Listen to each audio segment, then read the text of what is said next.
All right. Hi. It's been a minute. All right. So I figured. I don't know what I figured. I'm. I haven't been in the writing mood. I haven't really had the energy, the motivation. I've had the inspiration, but I just haven't had the energy to pick up a pen and write. Um, and for that, I'm sorry to myself. Um, but today I decided to go ahead and read one of my favorite poems, one of the ones that got me into poetry. When I was younger, I downloaded this app called To This Day. Some of you might know the poem. It's by a guy named Shane Koyczan. I know his first name's Shane, but the last name's spelled Koyczan. I'm not sure how to say it, but I love the guy. He writes amazing poetry, but To This Day is and always will be my favorite. I know it is mainstream, but it is amazing. And today I'm going to be reciting that poem in my own way. I practiced a couple times, so I'm sorry if it's crap. I am, but it's mine, so it's my way of saying it. Otherwise, yeah. And I also figured, hey, it's Pride Month. I identify as queer, and this is for all of the oddballs, the weirdos, the kids in the back of the classroom who needed that bit of pride to stand up and be themselves, even though they may not have been anything other than straight, but pride is about everyone being themselves and coming together and being loved and loving one another. And there's a lot of negativity in this world, and there always have been. There's always going to be, unfortunately. And it's a really solemn thought, but it's all we can do is make up for it with our words, with our creations, and with all that we can do with our own love in our heart. So, without further ado, here is my rendition of To This Day by Shane K. I hope it does him justice because he is amazing and he deserves all of the credit in the world because poetry is something that got me out of my head and into the world, and it allows me to be who I am, and it allows me to express myself in more ways than one. And though I neglected its abilities sometimes and I don't use it as much as I should, I know that it's always going to be there, and I'm always going to fall back on it no matter what. But this one poem, I cry pretty much every time I read it, and I'm sorry if I get a little teary-eyed when I read it now, but I'm gonna try my darndest not to. So I am sorry if I if I'm looking down. Sorry if I'm looking down because I have to read it off of this because I don't want to mess up his words. And if I do mess up his words a little bit, I'm sorry. My videos are always raw. I don't want to edit anything out because I say these as if I'm standing up on a mic. And yeah, I'm also just too lazy to edit them, not gonna lie. But so without further ado, here's To This Day. When I was a kid, I used to think that pork chops and karate chops were the same thing. I thought they were both pork chops. My grandmother thought it was cute, so she let me keep doing it because, they were my favorite and it wasn't a big deal. Until I was 7 years old, and a bad fall caused me to bruise my upper arm and shoulder rather severely. I didn't want to tell my grandmother what happened because I was afraid I would get in trouble because I was playing somewhere I shouldn't have been. One day in gym class, the teacher notices the bruise, and I was sent to the principal's office. Not long after that, I ended up in another small room with a really nice lady who asked me all sorts of questions about my life at home. I saw no reason to lie. It was pretty good as far as I was concerned, so I told her, whenever I'm sad, my grandmother gives me karate chops. This led to a full-scale investigation. I was removed from my grandparents' house for 3 days. and when I returned, they finally asked me how I got the bruises. News of this silly little story eventually spread through the school, and when the students finally caught wind of it, I earned my first name, Pork Chop.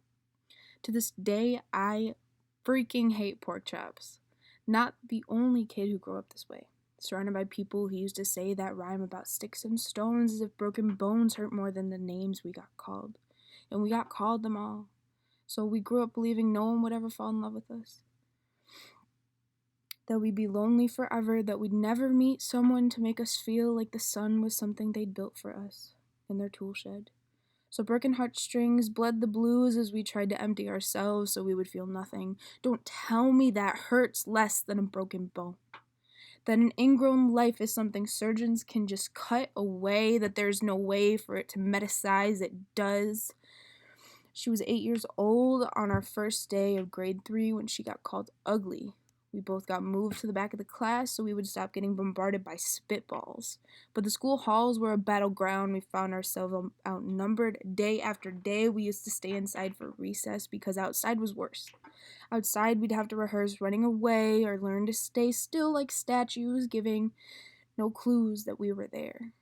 In grade 5, they taped a sign to the front of her desk that read, "Beware of dog."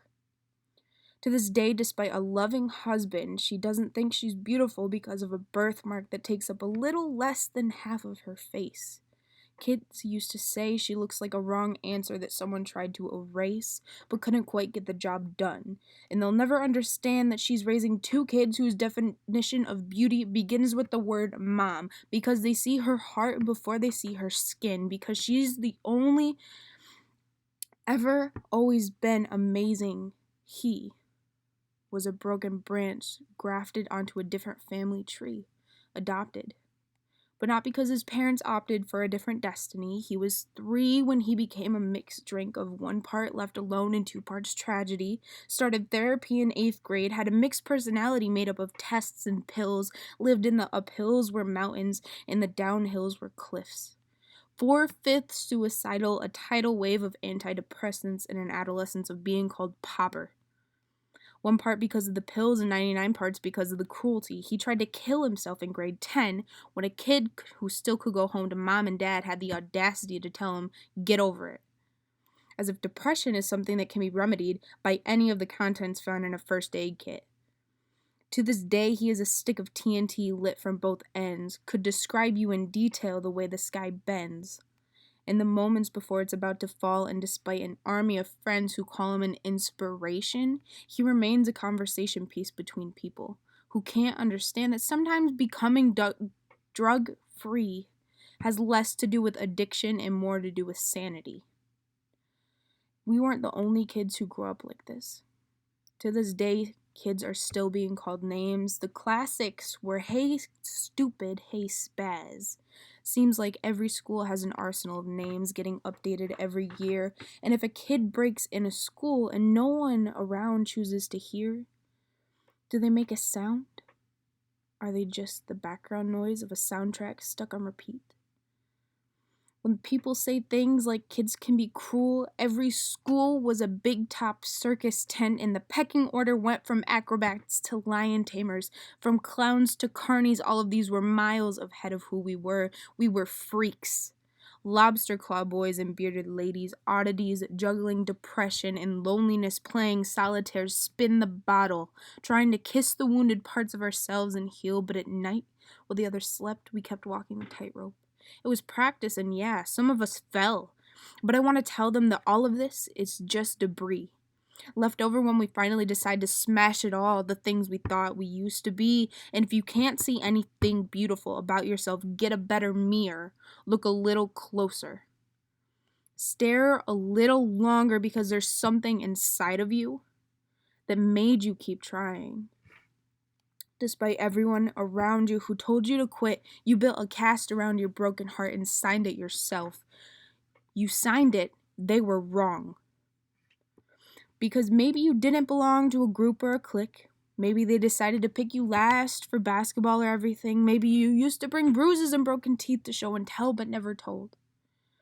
Because how can you hold your ground if everyone around you wants to better you beneath it?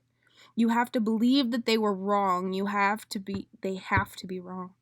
Why else would we still be here? We grew up learning to cheer on the underdog because we see ourselves in them. We stem from a root planted in the belief that we are not what we were called. We are not abandoned cars stalled out and sitting on an empty highway. And if in some way we are, don't worry. We only got out to walk and get gas. We are graduating members from the class of We Made It, not the faded echoes of voices carrying out names will never hurt me. Of course they did. But our lives will only ever continue to be a balancing act that has less to do with pain and more to do with beauty. Thank you for listening if you made it this far. Yeah. This means a lot to me, this poem. Again, I hope I did it justice. And I'm sorry it was a long one. I'm sorry it was a long intro, but I think it deserves it because it's small in this world, but it's impactful and more people need to hear it. Thank you for listening if you did.